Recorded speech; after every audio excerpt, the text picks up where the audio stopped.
नमस्कार और हमारे आज के इस विश्लेषण में आपका स्वागत है। आज हम एक बहुत ही गहरे सवाल की तह तक जाने की कोशिश करेंगे। हम उन चीज़ों पर विश्वास क्यों करते हैं जिन पर हम करते हैं, और कुछ विश्वास इतने मजबूत क्यों होते हैं कि वो सदियों तक लाखों लोगों की सोच को आकार देते हैं, भले ही उनमें कोई तर्क ना हो। ये एक बहुत बड़ा सवाल है और इसका जवाब देने के लिए आज हम डॉगमा के कॉन्सेप्ट को समझने की कोशिश करेंगे। हिंदी में कहें तो धर्ममत गत भाव जड़ता, मतलब किसी भी बात को बिना सोचे समझे आंख बंद करके मान लेना। तो हमारा मिशन साफ है।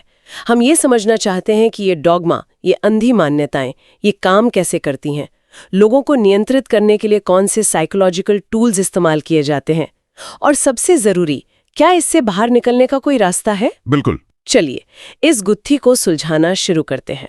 तो इस किताब में एक बहुत ही अजीब और दिलचस्प शब्द से शुरुआत होती है, गड। ये एक बहुत पुरानी धातु है। गड? मैंने तो ये शब्द पहले कभी नहीं सुना। इसका मतलब क्या है? क्या इसका भेड़ चाल से कोई लेना देना है, जैसे भेड़ें एक के पीछे एक चलती हैं? बिल्कुल सही पकड़ा आपने। गड का मतलब ही है बिना तर्क के चलना या काम करना, और जो ऐसा करता था उसे गड्डू कहा जाता था। अच्छा। तो हाँ, ये भेड़ चाल का ही एक पुराना रूप है, और लेखक का तर्क है कि डॉगमा की सारी कहानी इसी एक शब्द में छिपी है। ये एक ऐसी व्यवस्था थी जहां कुछ चालाक लोगों ने आम जनता को सिर्फ अनुयायी, मतलब गड्डू बना के रखा। ये तो कठपुतली के खेल जैसा लगता है। हम सब रंग बिरंगी पोशाकें पहने नाच रहे हैं और हमें लग रहा है कि हम अपनी मर्जी से नाच रहे हैं, जबकि कोई और पर्दे के पीछे से हमारी डोर खींच रहा है। ये उपमा बिल्कुल सटीक बैठती है। सोर्स के मुताबिक प्राचीन काल में जब तर्क और विज्ञान का उतना विकास नहीं हुआ था, तब कुछ लोगों ने दूसरों के मन में डर, लालच और झूठे वादे डालकर उन्हें सोचने समझने के रास्ते से ही भटका दिया। और उन्होंने सवाल पूछने को ही सबसे बड़ा पाप बना दिया। हाँ बिल्कुल। ये सोचना कि मुझे इस पर सवाल क्यों नहीं करना चाहिए, ये भी एक गुनाह माना जाने लगा। एक मिनट, ये तो बहुत गहरा पॉइंट है। मतलब सिर्फ जवाबों को ही कंट्रोल नहीं किया गया, बल्कि सवाल पैदा होने की जो प्रक्रिया है उसको ही जड़ से खत्म करने की कोशिश की गई। जी हाँ।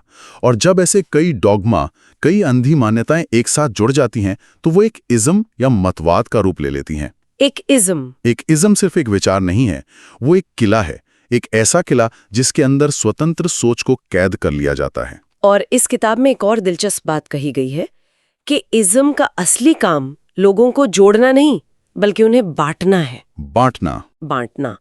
आमतौर पर तो यही माना जाता है कि ये विचारधाराएं लोगों को एक साथ लाती हैं। लेखक का नजरिया थोड़ा अलग है। उनका कहना है कि ये इज्म लोगों को छोटे छोटे समूहों में बांट देते हैं, हम बनाम वो, ताकि लोग आपस में ही उलझे रहें और कभी उस बड़े सच तक ना पहुंच पाएं जो उन सब के लिए एक जैसा है। ठीक है, तो ये सिस्टम तो समझ में आ गया, पर असल सवाल ये है कि इसे इतने लंबे समय तक चलाया कैसे गया?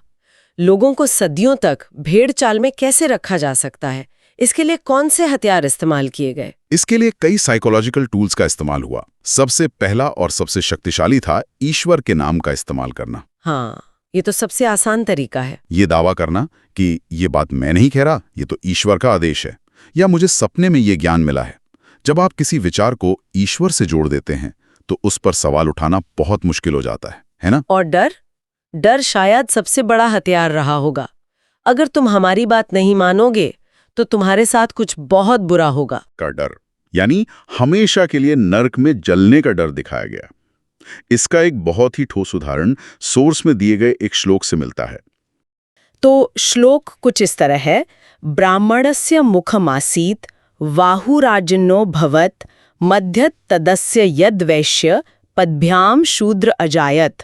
इसका जो शाब्दिक अर्थ दिया गया है वो काफी सीधा है जी, कि विराट पुरुष के मुख से ब्राह्मण, भुजाओं से क्षत्रिय, जंघाओं से वैश्य और चरणों से शूद्र उत्पन्न हुए।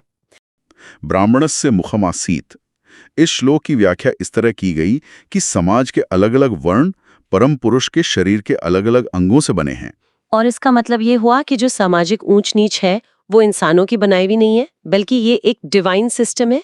इसे बदला नहीं जा सकता, इस पर सवाल नहीं उठाया जा सकता।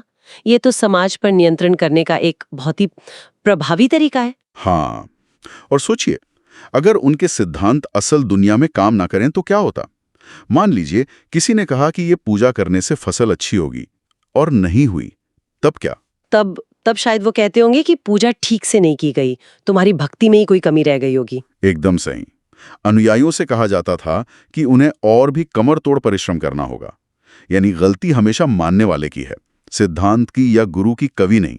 ये एक ऐसा तर्क है जिसे कभी हराया नहीं जा सकता। और डर के साथ साथ एक और हथियार था, लालच। हाँ, स्वर्ग का लालच, मोक्ष का लालच। अगर तुम ऐसा करोगे तो तुम्हें मरने के बाद सब कुछ मिलेगा। जी। ये मनुष्य के सहज स्वभाव को नजरअंदाज करके उसके मन में लोभ पैदा करने की एक मनोवैज्ञानिक चाल थी। लोगों की आंखों और मुंह में एक ऐसी चमक पैदा कर दी जाती थी कि वे अपनी बुद्धि का इस्तेमाल करना ही बंद कर देते थे। तो अगर पूरा सिस्टम ही तर्क को दरकिनार करने पर बना है, तो इसका मतलब ये हुआ कि विज्ञान और तर्क इसके सबसे बड़े दुश्मन होने चाहिए। निश्चित रूप से। किताब में इसके लिए एक बहुत ही शानदार उपमा दी गई है। लेखक कहते हैं कि तर्क एक रिवॉल्विंग सर्च लाइट की तरह है जो घूम घूम कर हर कोने में रोशनी डालती है और सच झूठ को उजागर कर देती है। और डॉगमा के प्रचारक इसी रोशनी से डरते हैं। वो चाहते हैं कि लोग एक धुंधले माहौल में ही रहें। जी, सोर्स में इसे कुजटिका जाल कहा गया है, यानी कोहरे या धुंध का एक जाल।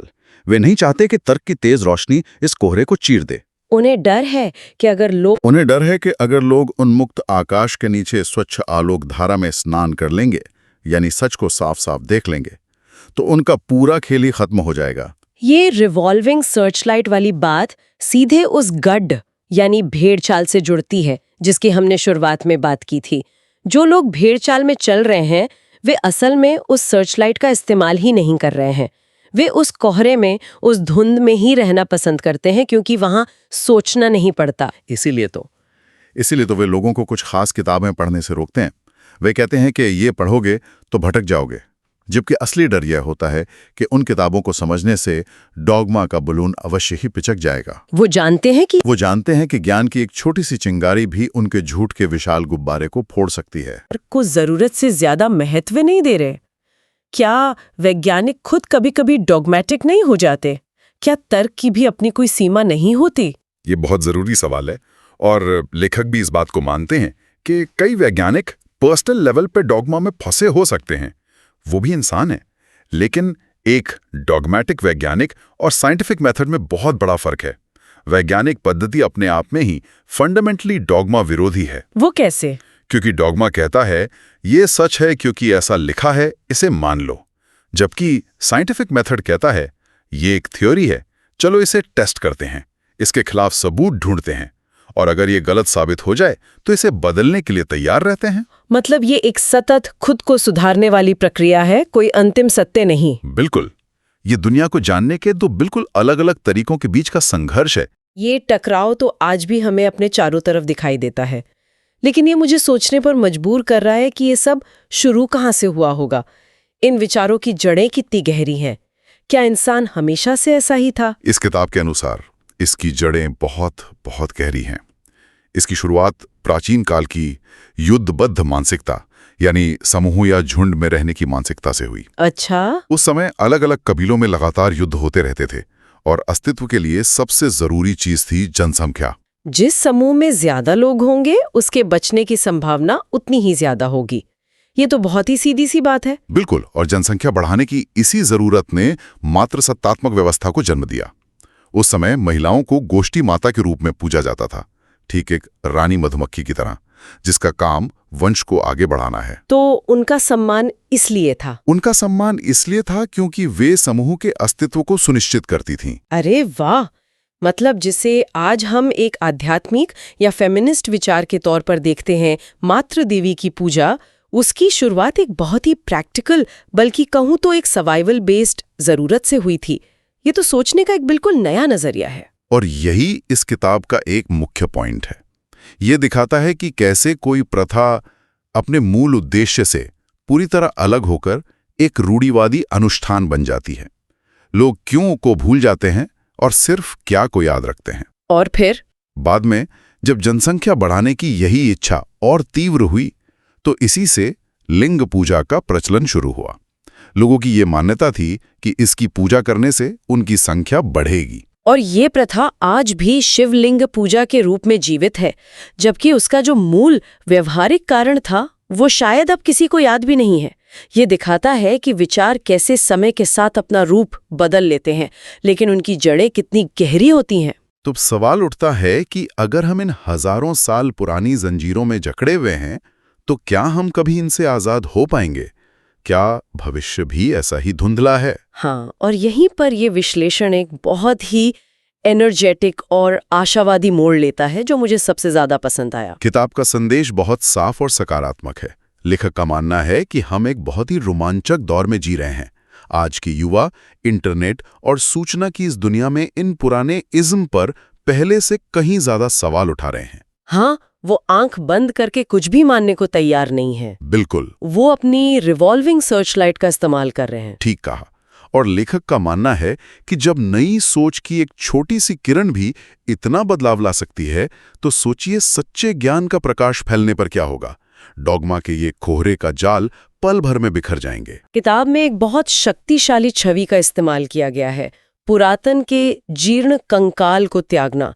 ये सिर्फ पुराने विचारों को छोड़ने की बात नहीं है, बल्कि उन्हें एक मरे हुए ढांचे के रूप में देखने की बात है, जिससे अब और कोई जीवन या पोषण नहीं मिल सकता। और उस कंकाल को त्याग कर नवीन ऊषा का स्वागत करना, यानी एक नई सुबह का, एक नए सवेरे का स्वागत करना। ये भविष्य के प्रति एक खुला और सकारात्मक रवैया है।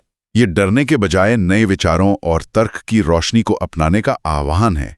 ये मानना कि इंसानियत का भविष्य अंधेरे में नहीं बल्कि रोशनी में है। तो आज की इस पूरी बातचीत में हमने देखा कि डॉगमा क्या है, ये डर और लालच जैसे हथियारों का इस्तेमाल कैसे करता है, तर्क और विज्ञान के साथ इसका टकराव क्यों है, और इसकी जड़ें हमारी सामाजिक जरूरतों में कितनी गहरी हैं। और इसका सबसे बड़ा संदेश है बौद्धिक स्वतंत्रता का।